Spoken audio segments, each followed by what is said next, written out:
The crystalline throne room of Zephyra Prime shook with another impact. Queen Velnara gripped the armrests, her forearms trembling as dust cascaded from the vaulted ceiling.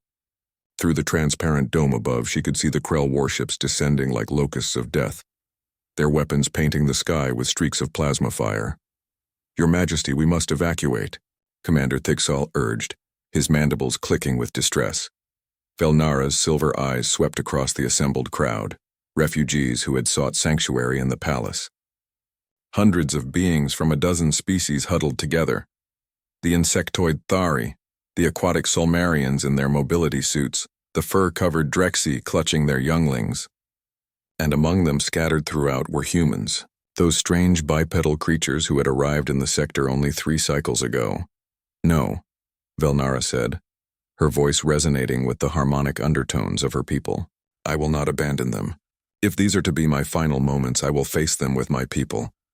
The Krell had come without warning, their empire expanding like a cancer across the galaxy. World after world had fallen to their brutal efficiency.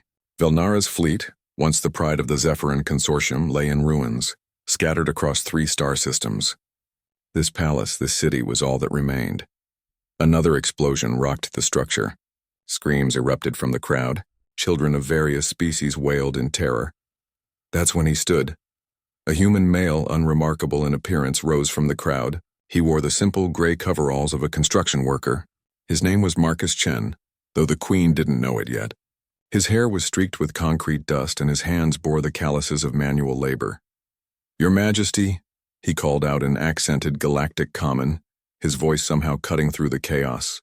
"Do you have weapons? Any weapons at all?" Velnara stared at him, confused. "The armory was destroyed in the first wave.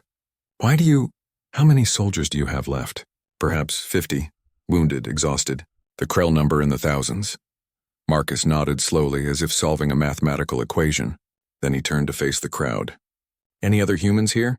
Military, engineering, demolitions?" 6 more humans stood. An elderly woman who introduced herself as Captain Sarah Okonkwo, retired Earth Defense Force. 2 young men, miners from the asteroid colonies. A teenage girl with cybernetic enhancements. A teacher.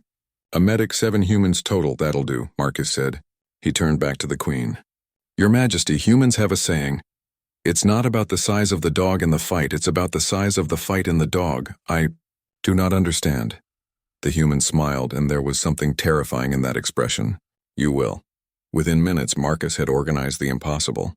He sent the miners to collapse strategic tunnel systems, creating choke points. The teacher and students from various species were assembled to create makeshift explosives from cleaning supplies and fuel cells. Chemistry, Marcus called it, was universal. The medic organized triage stations. Captain Okonkwo took command of the 50 exhausted soldiers, and Velnara watched in amazement as the elderly human transformed them.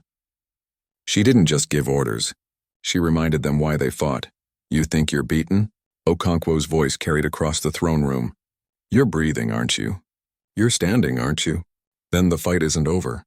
Marcus approached the Queen. "I need to know everything about this palace. Every entrance, every weakness, every system." As the Krell breach teams entered the lower levels, they found not the easy victory they expected, but hell itself. The first wave entered a grand corridor and was met with a ceiling collapse triggered by precise charges. Those who survived found themselves in close quarters, where the Krell's superior firepower meant nothing, and the desperate fury of Velnara's soldiers meant everything. The second wave encountered the teenage girl with cybernetics, who had hacked into the palace's environmental systems. Gravity reversed. Atmosphere vented, bulkheads sealed, trapping Krell warriors in compartments that rapidly filled with fire suppression foam. The third wave met Marcus himself.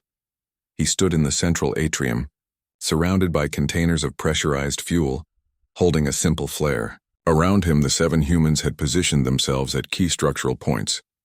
"You want the Queen?" Marcus shouted in the Krell's guttural language. He'd learned it from the palace's database in 30 minutes. "Come and take her."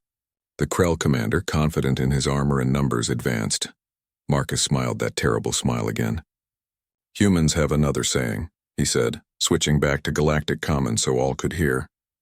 "If you find yourself in hell, keep going." He dropped the flare.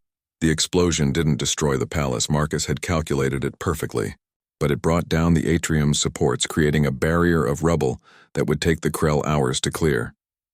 Hours they didn't have because Captain Okonkwo had sent a coded message on frequencies the Krell couldn't intercept, calling every human ship within 3 systems. They came. Not because humanity had a formal alliance with the Zephyrin Consortium. Not because of treaties or obligations, but because 7 humans had stood up when no one else would. And that was the kind of story that made humans cross light years at maximum burn. 12 hours later, Queen Velnara stood on the palace steps, watching Krell survivors being loaded into detention ships. Marcus sat on the rubble, exhausted, bleeding from a dozen wounds, but alive. Why? Velnara asked him. You owed us nothing. This wasn't your war. Marcus looked up at her, and his eyes held something ancient, the same fire that had driven his species from caves to the stars. Your Majesty, he said, when someone's losing a fight they didn't start, against an enemy they didn't provoke, defending people who can't defend themselves. He stood, wincing. That's exactly when it becomes our war. And in that moment the galaxy learned what the humans had always known.